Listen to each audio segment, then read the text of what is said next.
bendiga.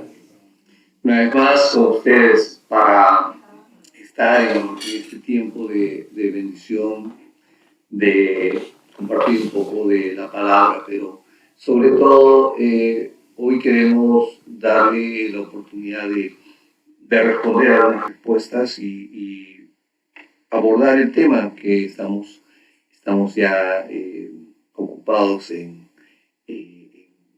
dialogar y exponer desde el día martes. Aquí tenemos esto. Hoy vamos a hablar sobre la segunda parte de la revelación sobre la venida del Señor. En la segunda parte hablemos un poco del misterio de la piedad.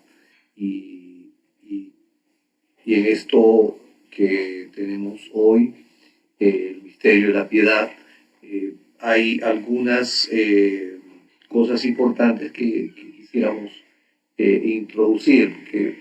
De hecho, que estamos hablando de una temática en la que vamos a abordar un análisis bastante profundo en un curso que vamos a dedicar pronto. Ese curso no lo vamos a tener por Facebook Live abierto, es un curso que lo vamos a desarrollar en una forma muy específica por un canal interno. Matricúlate, ahí tienes el correo electrónico minsantuario@yahoo.com. Escríbeme un email a ese correo para que tú puedas recibir los requisitos para darte a ti la oportunidad de inscribirte. Hay necesidad de que hagamos esto vía correo porque de esta manera vamos a ver las facilidades que tienes. De hecho que todos los celulares tienen los Android tienen una inscripción a través de un email de Google, o sea, de Gmail. Y esto nos va a facilitar para tener uno de los programas que nos puede conectar. De manera que a través del correo electrónico vamos a estar conectados, vamos a recibir el aviso de cuando vamos a comenzar el curso. Vamos a requerir que ustedes tengan continuidad, regularidad, no falten. Son cursos presenciales, se pasa lista, estamos pendientes de que ustedes estén desarrollando sus preguntas. Va a ser importante que no falten, porque si se pierden la secuencia, va a ser difícil de que la siguiente clase ustedes puedan retomar o ponerse al día, porque no lo vamos a grabar, no lo vamos a tener este curso en el canal de YouTube o grabado en Facebook. Esto posiblemente tendrías que grabarlo tú mismo. Entonces, esto es importante para ustedes porque necesitamos crecer. Entonces, sin preámbulos, vamos al tema. Creo que teníamos algunas preguntas que nos hicieron ayer. Sí, buenos días, Dios les bendiga.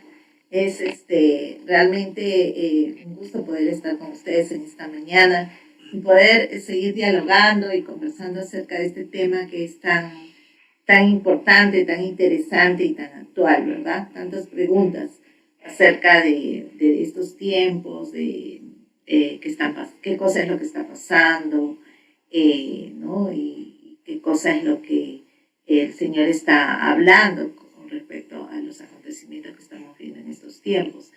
Entonces, hemos visto por conveniente poder estar desarrollando estos cursos, ¿verdad? Inscríbete, realmente es un tiempo que Dios nos está dando, creo, para prepararnos de una manera muy especial para poder ser de bendición también para muchas personas que están necesitando tener un poco más del alcance de lo que las Escrituras nos dejan ver acerca de la venida del Señor, acerca de la obra maravillosa, completa y perfecta que el Señor ha hecho para nosotros y Hoy día vamos a tomar el tema de lo que es el misterio de la piedad.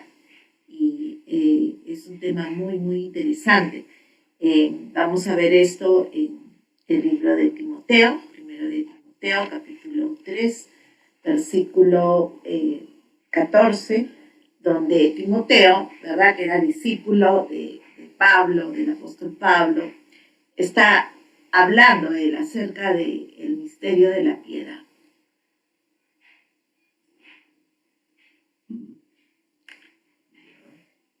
Leemos el pasaje. Dice...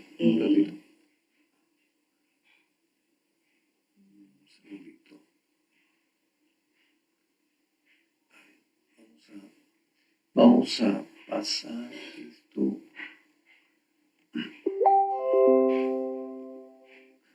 A ver, vamos a hacer la lectura. Primero Timoteo, en el capítulo 3,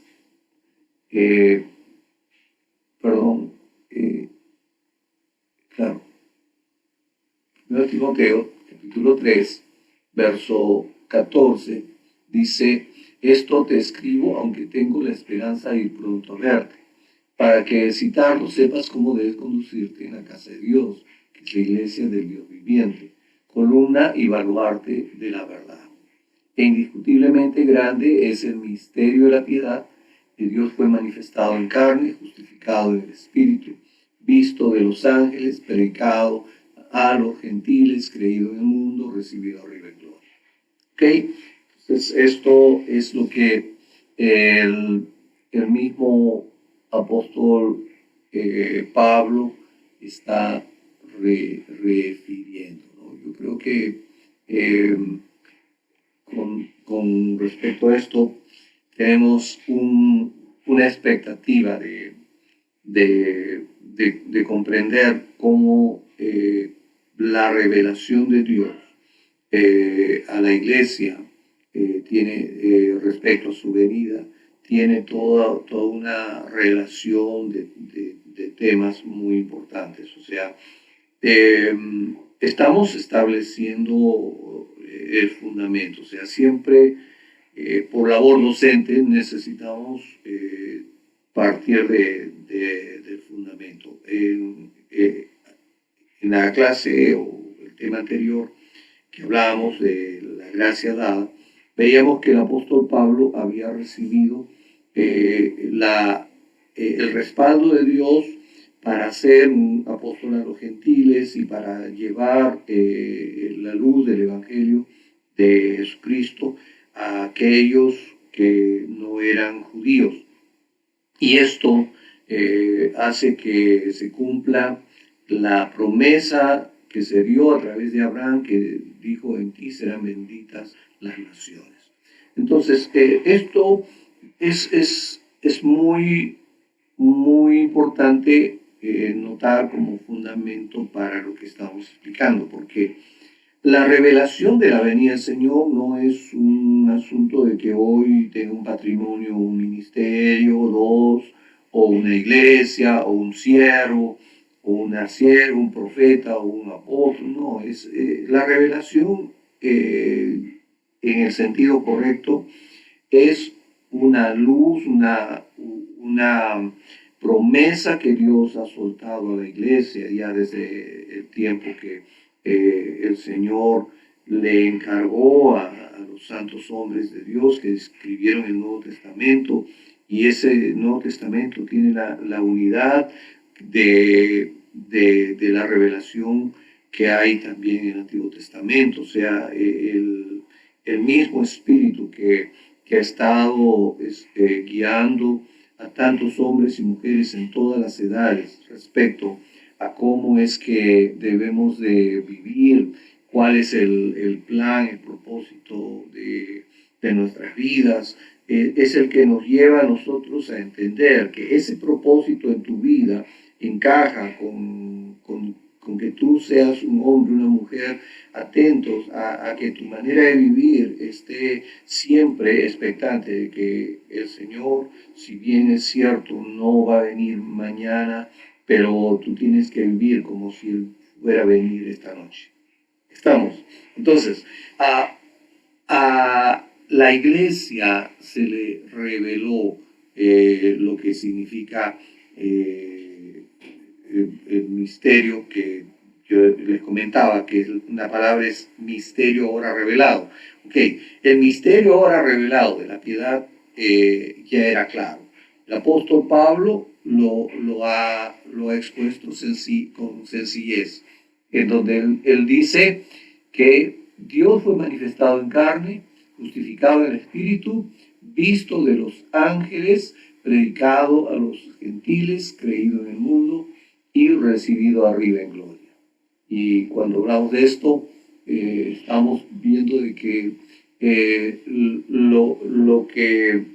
lo primero está poniendo a un lado a todos los grupos gnósticos que hablan de que Jesucristo era un superhombre o algo así como tan puro que no podía ser humano, pero fue manifestado en carne, o sea, perfectamente humano. Su humanidad fue tan perfecta que tuvo que ser cuidado cuando era bebé, tuvo que ser cuidado cuando era niño, tuvo que ser educado, fue tan bien educado y tan ¿cómo se dice? Tan conocido entre los que vivieron cerca de él, que cuando lo vieron, muchos que lo vieron en su ministerio público decían, no, pero este no es el hijo del carpintero, este no es aquel que lo hemos visto tantas veces. O sea, para muchos era extraño y como dice el dicho, no hay profeta sin honra sino en su propia tierra. Y esto es lo que pasó. Él tuvo que ser manifestado en carne. Eso es lo primero que el ministerio dice. Bueno, entonces podemos ver que en la actualidad hay tantas versiones, hipótesis y mentiras acerca de lo que es Jesucristo, que por eso Pablo le pide a Timoteo que él se conduzca, dice, como debe ser en la casa de Dios, que es columna y defensa de la verdad. Es importante poder entender en la plenitud lo que representa para nosotros Jesucristo y así poder descartar todo engaño del enemigo, todo lo que hemos estado hablando la semana pasada acerca de lo que significa también el misterio de la iniquidad que en los últimos tiempos se va a manifestar en una forma más contundente, ¿no? Yo quisiera que podamos continuar con el pasaje de Timoteo capítulo 4, cuando habla acerca de ese tiempo peligroso, del tiempo del misterio de la iniquidad, cuando se va a manifestar este misterio de la iniquidad. Dice, pero el Espíritu dice claramente que en los últimos tiempos algunos apostatarán de la fe, escuchando espíritus engañadores y doctrinas de demonios, por la hipocresía de mentirosos que teniendo cauterizada la conciencia, prohibirán casarse, mandarán a abstenerse de alimentos que Dios creó para que con acción de gracias participen de ellos los creyentes y los que han conocido la verdad, porque todo lo que Dios creó es bueno y nada es de desecharse si se toma con acción de gracias, porque por la palabra de Dios y por la oración es santificado. Entonces, definitivamente hay cosas que van a pasar en los postreros tiempos que van a llevar a muchos a aún apartarse de la fe en Jesucristo. Correcto. Y esto es porque que la iglesia tal vez no se ha preparado para hacer ese baluarte de la verdad. Hay algunas ¿verdad? Doctrinas, algunas medias verdades, mentiras encubiertas acerca de lo que es la persona de Jesucristo. Y es por eso que Pablo le está diciendo a Timoteo, ¿verdad? Que las características que tiene que tener él bien claras acerca del Salvador, que él ha sido manifestado en carne, justificado en el Espíritu, visto de los ángeles, predicado a los gentiles, creído en el mundo y recibido arriba en gloria. Es un tiempo muy controversial, muy difícil, hay muchas cosas que están saliendo y qué significaría de repente para comenzar esto que dice el apóstol Pablo, que Dios fue manifestado en carne y justificado en el Espíritu. Bueno, hace un rato lo he dicho, ¿no? Jesús fue perfectamente hombre, manifestado en carne. Esto va contra todo el gnosticismo que dice que él era un ser espiritual, no humano, porque el concepto griego de la pureza tiene que hablar de que todo lo puro, lo bueno es espiritual y lo material es malo e impuro y todas esas cosas. Ese dualismo griego, Alejandro el Grande lo traspola del Extremo Oriente, el yin yang y todo eso lo mete dentro de la idea griega. Entonces, como buen griego, él absorbió muchas cosas de muchas culturas, ¿ok? Pero ese no es el tema ahora. El asunto es que los gnósticos y el movimiento gnóstico era fuerte ya en esa época, en la época después de Cristo, hubieron varios movimientos gnósticos. Pedro, Pablo advierten de que debiéramos, Juan y Pedro advierten de que cualquiera que inclusive viene y dice que Jesús no nació en carne, ya se llega al extremo en sí que sea anatema.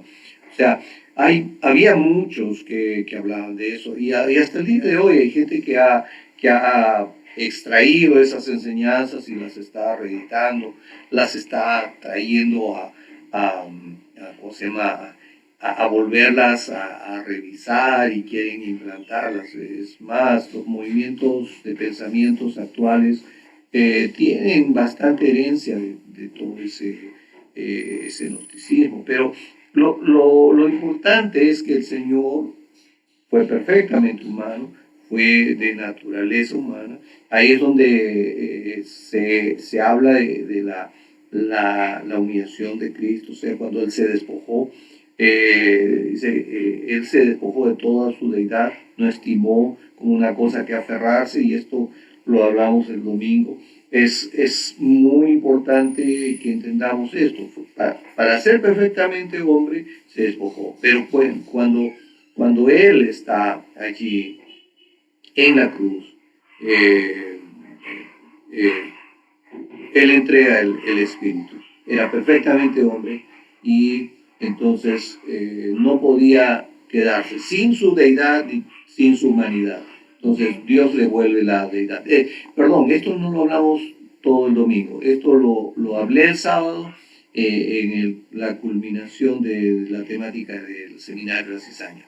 Ok, bueno, cuando hablamos de Jesús respecto a su humanidad, y esto es importante, hablamos de que todo esto iba a ser parte de la controversia, o sea, parte de la apostasía que hemos leído, que viene en los postreros tiempos. Es extraer los argumentos antiguos que tenían muchos hombres para hacerlo ver como que ya antes pensaban así y ahora por qué se piensa de otra manera, y tratar de demostrar algo que era mentira como si fuese base de una verdad. Esto es algo... Y es por eso que acá habla Pablo que en los últimos tiempos algunos apostatarán de la fe escuchando espíritus engañadores. Exacto. O sea, ¿qué puede hacer que un hijo de Dios, un creyente en Jesucristo, un hermano de la iglesia que está continuamente escuchando la palabra de Dios, qué poder puede hacer que sea arrastrado por espíritus engañadores, doctrinas de demonios? Eso es posible. Claro, el gnosticismo ya era una mezcla, una cosa muy rara, porque nace en el seno de la París de la antigüedad, que era, ¿cómo se llama?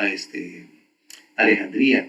En Alejandría había todo un movimiento de conocimiento del mundo antiguo. Es en donde se centró la base de operaciones de Alejandro el Grande, donde él tenía un templo donde él buscaba sabiduría con las musas. Ese templo luego le llamaron la Biblioteca de Alejandría, pero en realidad era un templo de la sabiduría que en el culto que Alejandro el Grande tenía.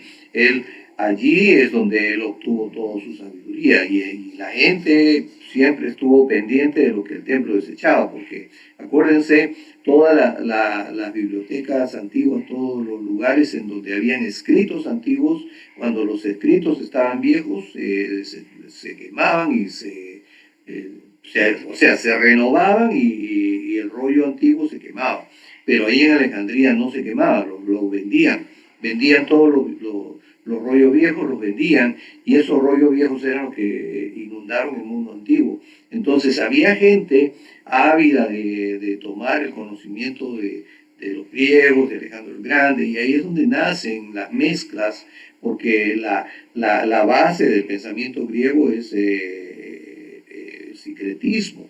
Fíjense el modelo, tesis, antitesis, síntesis. O sea, siempre ellos pensaban de esa manera, o sea, tiene que haber una tesis, todo lo contrario, la antítesis, y bueno, juntemos eso para sacar una síntesis. Bueno, ahí viene el sincretismo. El tema es que a raíz de eso vinieron pensamientos, gente con conocimiento que venía de Persia, con todo lo que es la sabiduría que los ángeles caídos le dieron a los sumerios después del diluvio, y toda esa sabiduría mezclada vino a juntarse allí y toda esa gente empezó a pensar lo que era entre comillas, la síntesis de muchos pensamientos. Ok, cuando hablamos de la apostasía, estamos hablando de gente que está pensando diferente.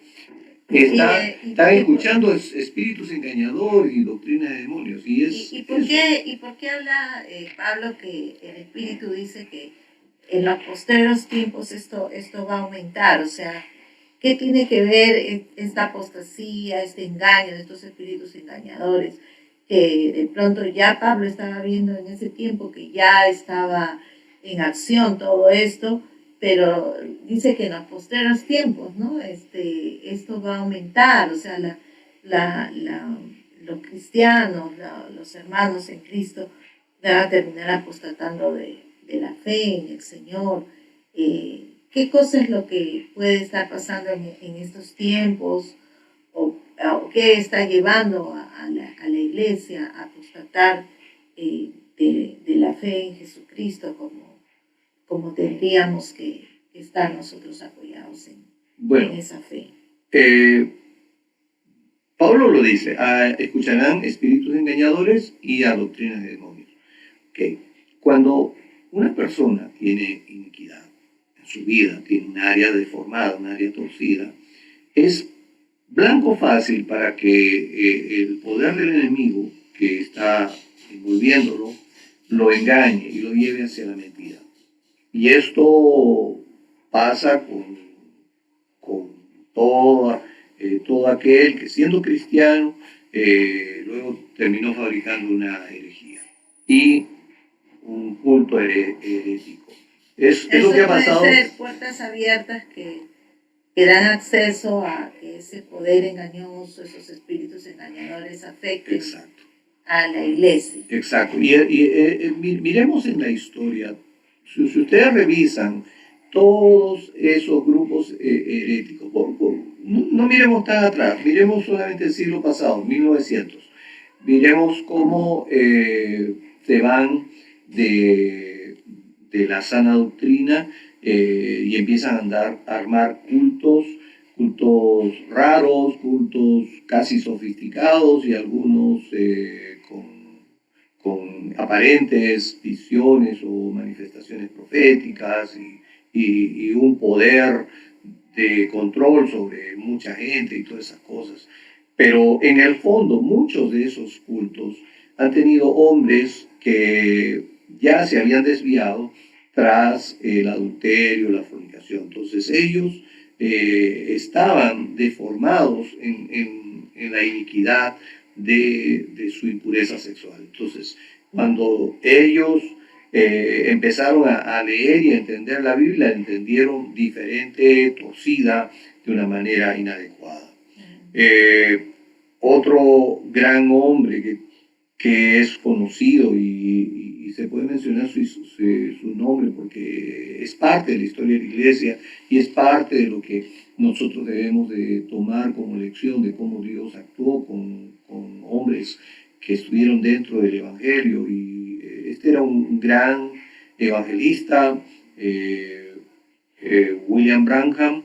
En la década de los 50 hacía tremendas cruzadas con sanidad de milagros. Él tenía el don de sanidad de milagros, era evangelista, pero el que dictaba doctrina era T.L. Osborne y él era el que traía la enseñanza de fondo en cada una de las cruzadas. Cuando a William Branham se le ocurre desarrollar doctrina, lo hizo a un lado a T.L. Osborne. Dios le advierte, le da aviso de que si él no cambia, si él no deja de enseñar lo que él estaba haciendo, en 2 años se lo llevaría. Él no hizo caso y en 2 años Dios se lo llevó. Tuvo un accidente de tránsito, un día que volvía de una cruzada y era un domingo muy temprano, él murió y quedó la enseñanza para la iglesia. Oral Roberts, que fue uno de los hombres que fue y advirtió a este hombre, él fue avisado mientras él predicaba y con lágrimas él dijo que ya William Branham está en casa. ¿Por qué? Porque Dios lo amaba. Decía, díganle a mi siervo que deje de enseñar. Esto es interesante porque hay muchos que han apostatado, hay muchos que inclusive duermen por causa de apostatar y todo eso. Pero, ¿qué está pasando? Por causa de su iniquidad. ¿Cuál era la deformación de William Branham? Fue deformado desde niño. No tuvo mamá desde muy pequeño y el padre le dio varias madrastras que lo maltrataron. Tuvo maestras muy malas en el colegio.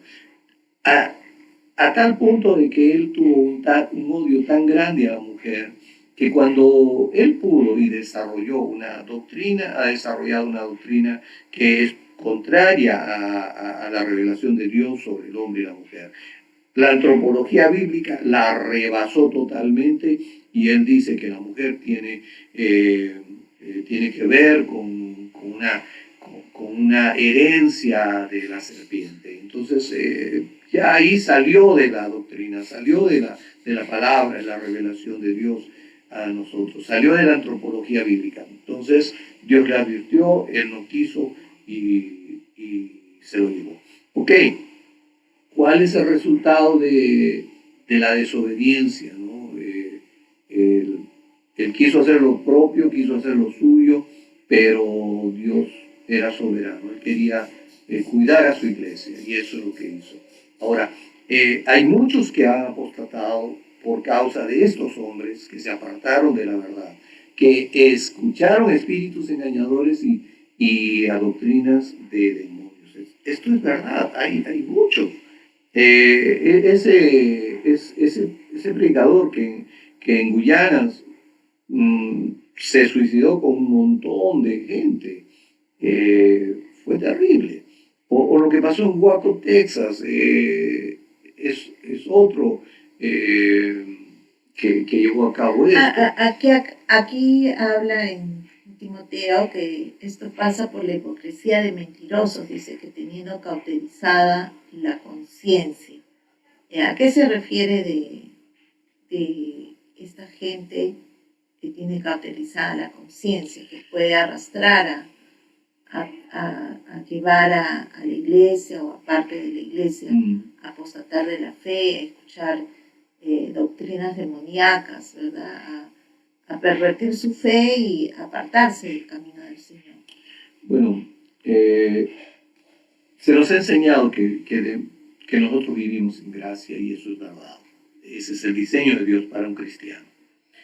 Pero lamentablemente cuando el cristiano ha cometido un pecado, se aleja de la gracia y está en la expectación de lo que la ley empieza a hacerle notar que él está mal.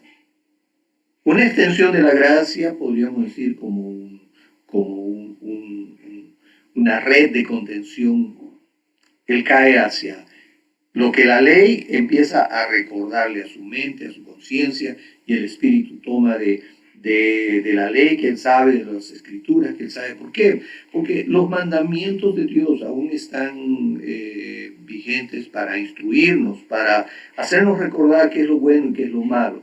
Pero muchas personas no hacen caso de pedirle perdón por el pecado que cometieron, que los sacó de la gracia y los puso en esa posición, en la que ya no están en la gracia, pero están siendo advertidos por Dios, en un trato en donde Dios les está diciendo, pues pide perdón. Su conciencia dice, bueno, has hecho mal, pero el Espíritu Santo dice, pide perdón. Y ellos dicen, pero ¿cómo voy a molestar a Dios por un pecado tan pequeño, tan nimio? Dios debe estar ocupado en cosas grandes y tú no le pides perdón. Entonces caes de esa posición de la extensión de la gracia, que podríamos decirle la ley, caes hacia la rebelión, porque decidiste estar lejos de Dios y ahora tu posición es más complicada.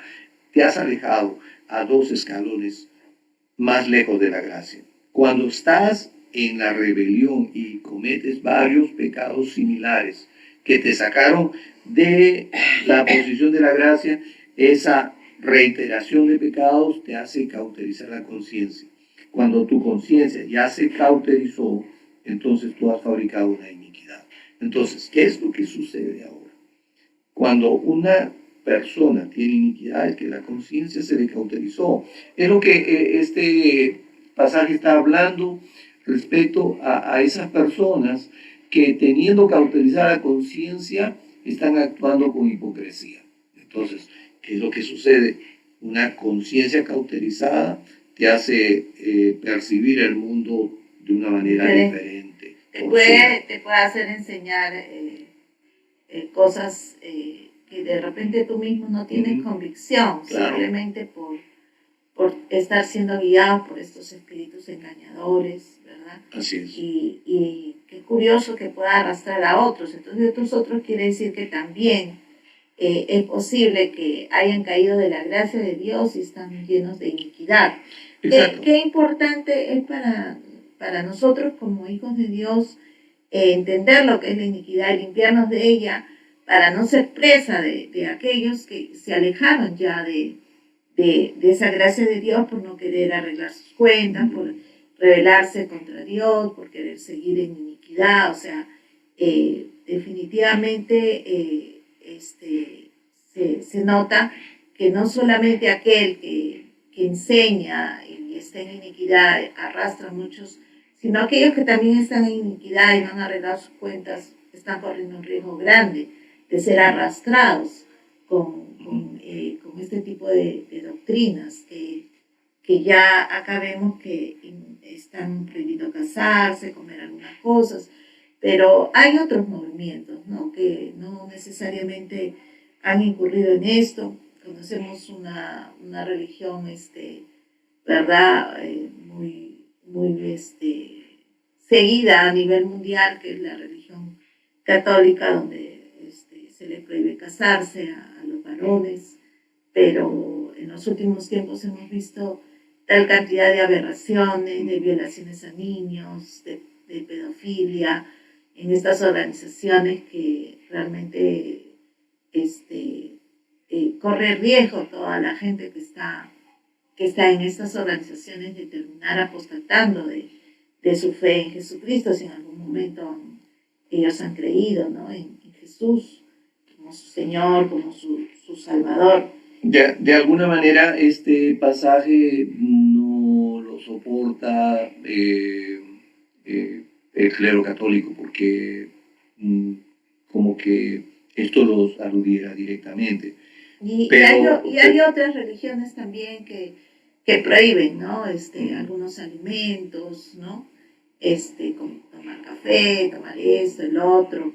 Entonces, pareciera que todo esto, en vez de llevar a un conocimiento más real de lo que es Jesucristo, de todo lo que es ese misterio ahora revelado de lo que es el misterio de la piedad, del amor de Dios para con nosotros, pareciera que va velando, ¿no? a las personas que van siguiendo estas doctrinas, estos espíritus engañadores y los va apartando a tal punto que les hace terminar escuchando la mentira antes que la verdad.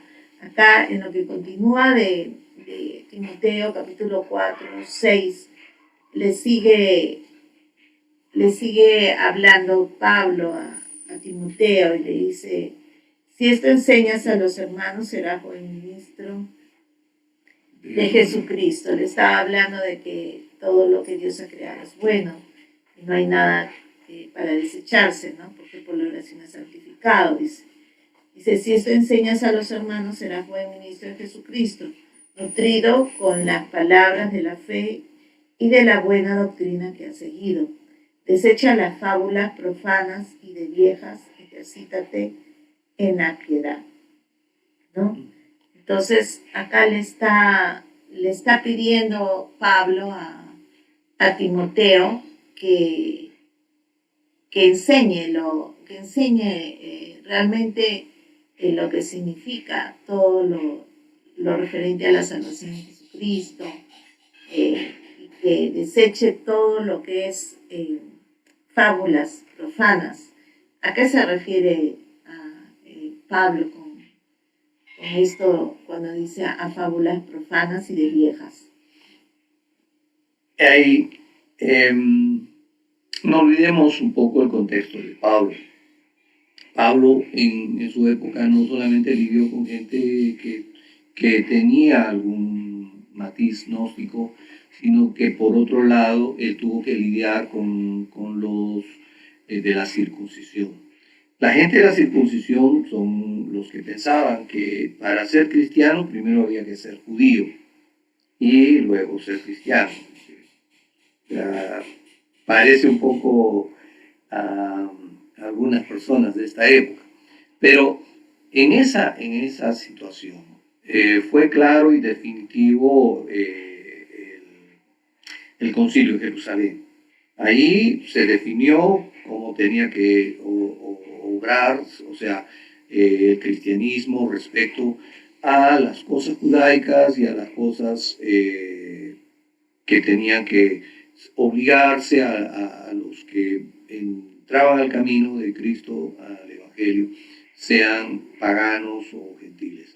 Entonces, lo que es importante aquí es que en ese mismo contexto de lidiar con las cosas judaicas, había mucha gente que todavía pensaba que en el tema de las fábulas profanas y de viejas, ¿no? en este contexto, lo que estaba pasando allí es que muchos pensaban que tenían que ser muy estudiosos de lo que era el Talmud y los libros del Zohar y toda una serie de cosas.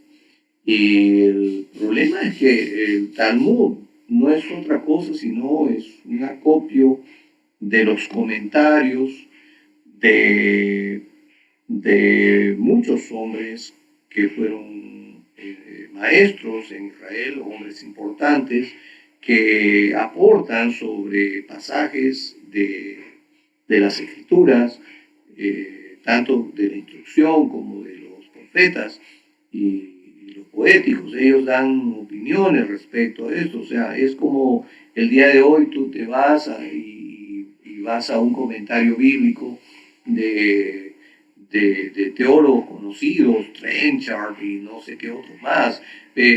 Puedes tú tomar uno de esos comentarios y ellos van comentando verso a verso sobre lo que ellos están entendiendo de ese pasaje. Igual, el Talmud es lo que el rabino fulano de tal dijo sobre tal cosa. Y ahí se mezclan algunas cosas que son como fábulas. Por ejemplo, se dice en el Talmud que estaba el rey David muy anciano. Era tan anciano que no podía morir. Y entonces estaba la muerte, el ángel de la muerte y el ángel del Seol estaban ahí, estaban entre ellos confabulando. Y estaba tan viejo, pero David repetía todo el tiempo las escrituras, estaba muy abocado a la ley, porque había leído que el que guarde la ley vivirá, y eso era para él una parte de su vida. Ya en su ancianidad él buscó las escrituras, según lo que dice este rabino. Entonces, el ángel de la muerte le dice al ángel del Seol: mira, tú mueve la rama del árbol y yo me lo llevo. Y entonces el ángel del Seol movió la rama del árbol y el rey David se distrajo y dejó de pensar en la palabra de Dios, y en ese momento el ángel de la muerte se lo llevó. Entonces, está describiendo la muerte de David. Entonces, yo les pregunto, ¿quién fue testigo de ese cortometraje? O de... Una fábula, un cuento. Exacto, es una fábula, es un cuento que se contaba a los niños para que ellos sean temerosos de guardar la palabra de Dios. Estamos entendiendo. Así como esas fábulas, hubieron muchas otras respecto a cosas cotidianas que ellos empezaron a fabricar, a idear, y para que puedan educar a los niños en los yeshivá, y los niños puedan aprender, tener cierto temor, reverencia de la palabra y todo eso. Okay, estamos hablando de eso. En el Nuevo Testamento, en el Apocalipsis, dice que no deberíamos agregar nada de lo que está escrito en la Biblia, ni quitarle, ni ponerle. Entonces, acá yo lo que veo es que se le está agregando ¿no? cuentos alrededor de un personaje tan importante como el que es. Es que tenemos que ser puntuales. No estamos hablando de las escrituras, estamos hablando del Talmud. Claro. Estamos hablando de lo que es el Talmud respecto a las escrituras para con los que son de la religión judía. Uh-huh. Okay. ¿Y eso nos puede apartar de la sana doctrina? En un sentido, si le prestaron atención a esas fábulas, a esas ideas, a esos pensamientos que están escritos ahí, te apartaron de esa doctrina, porque no estás leyendo las escrituras, estás leyendo el Talmud, estás leyendo una interpretación. Y ahora que está abundando y están saliendo muchos de lo que llaman evangelios gnósticos, el evangelio de Judas, el evangelio de... Podríamos hacer la comparación con eso, pero... ¿Podría hacer eso? Pero voy a decir algo más atrevido. Ajá. Voy a decir algo más atrevido, o sea, algo que va a remover a muchos, y por esto me pueden odiar muchos pastores. Miren, el Talmud es a los judíos como lo que ahora es todos los comentarios bíblicos a los cristianos. llámese teología sistemática o comentarios bíblicos, es ese Talmud moderno para los cristianos. Ahora, no es que estén mal estos hombres que han escrito sus comentarios, no es que estén mal sus escritos, porque sus escritos ayudan a muchos a crecer. El problema es que nosotros nos quedemos en las palabras del comentarista y no en lo que las escrituras dicen. Y ese escudriñamos la palabra. Exacto, o sea, que eso nos ayude a poder entender, a poder discernir, está bien, pero eso no nos debe llevar hacia la fábula. ¿Me entiendes? O sea, no nos debe llevar al imaginario del comentarista o del teólogo. Nos debemos de centrar en la palabra. Por eso que en la palabra nos pide que escudriñemos. Claro. Escudriñemos la palabra. ¿Qué significa eso de escudriñar la palabra? Tiene que ver con ejercitarnos en la piedad. Porque claro, dice ejercítate en la piedad, ¿verdad? Porque dice el ejercicio corporal para poco es provechoso, pero la piedad para todo aprovecha, pues tiene promesa de esta vida presente y de la venidera. Palabra fiel es esta y digna de ser recibida por todos. Ok, cuando hablamos de ejercitarse para la piedad, entendamos que la piedad es lo opuesto a la impiedad. O sea, la piedad es ser un hombre o una mujer que busca a Dios, que ora, que tiene comunión con Dios, que lee la palabra, que está constantemente escudriñando la palabra, que no está escudriñando el internet, que no está escudriñando lo que dicen personajes que están criticando a la iglesia o a los ministros de la iglesia. O sea, no está hablando de ese tipo de escudriñar, no.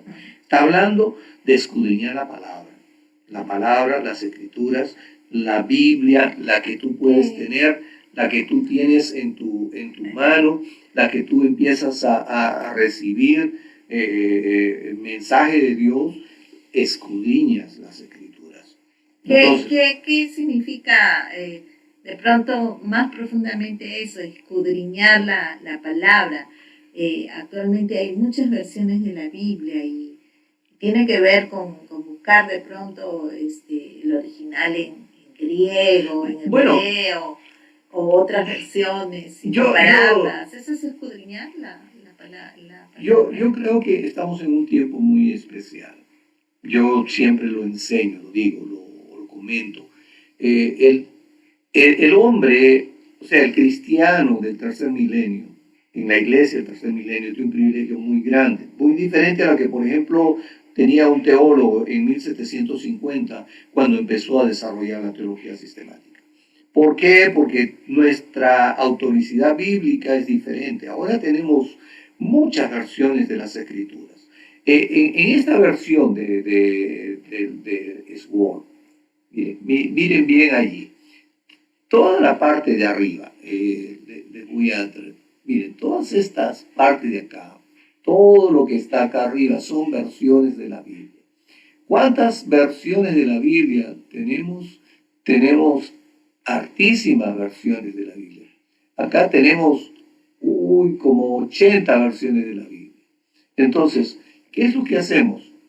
Cuando somos hombres que estudiamos las Escrituras, somos hombres o mujeres que estudiamos las Escrituras, vamos a hacer una comparación.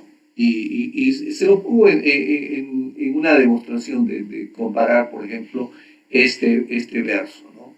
Estamos en 1 Timoteo 4:7. Si yo quiero hacer una comparación de este verso, voy a buscar en una parte acá arriba, dice comparar.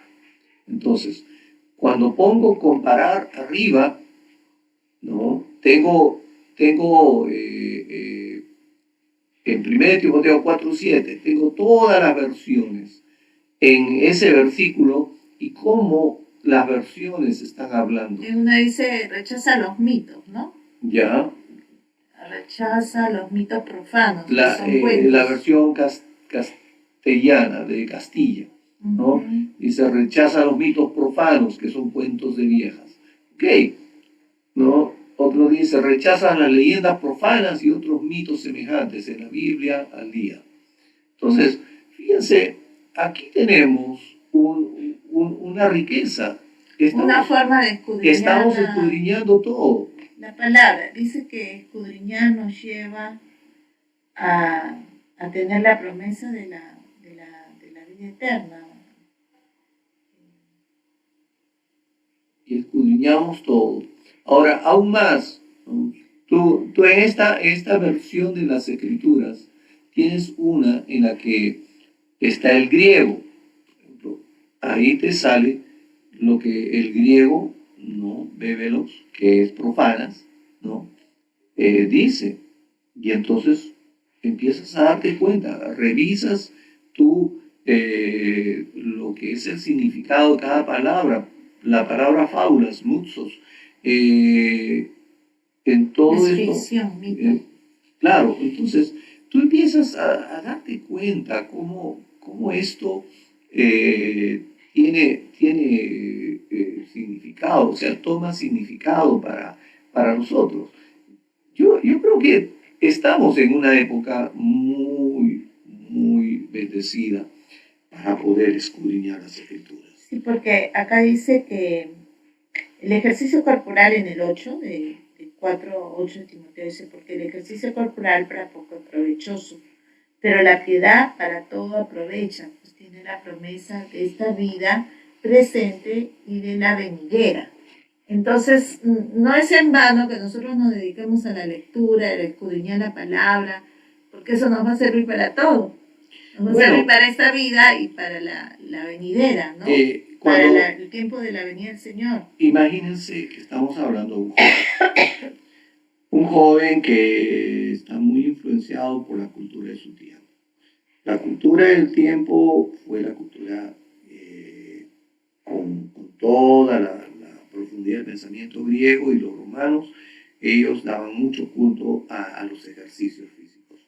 Las olimpiadas y los ejercicios, la lucha greco-romana y todo el boxeo que hacían ellos. O sea, era muy notorio. Y es más, cuando ustedes revisan Timoteo, van a encontrar pasajes específicos que hablan respecto a pelear a buena batalla. Entonces, esto es importante para nosotros notar. Si tú tienes una vida sedentaria vas a tener problemas, pero necesitas tú hacer cierto tipo de ejercicios para no ser sedentario, para tener todo tu equilibrio de tu metabolismo y tus defensas.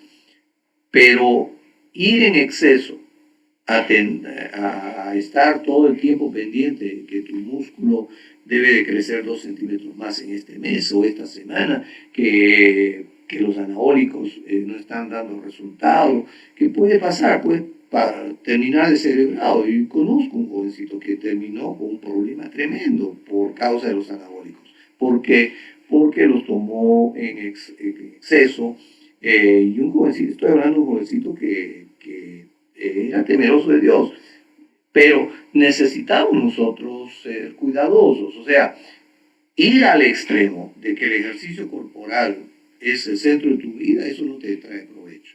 O sea, vas a tener que hacer ejercicio porque necesitas tú ser un hombre, una mujer con vitalidad, pero eso no es el centro de tu vida. El centro de tu vida tiene que ser lo que significa la vida de la piedad, buscar a Dios. Ahora, entonces eso toma un esfuerzo, o sea, porque está comparando el ejercicio físico con buscar la piedad, o sea, que la piedad nos va a servir para esta vida y para la próxima. En cambio, el ejercicio físico no nos va a aprovechar para mucho. Es que está contraponiendo, está haciendo como una analogía. Que como nosotros como seres humanos podemos como una analogía. Ok, tú te esfuerzas para hacer ejercicio físico, tú quieres ser fisiculturista, ok, tú quieres hacer crecer tus músculos.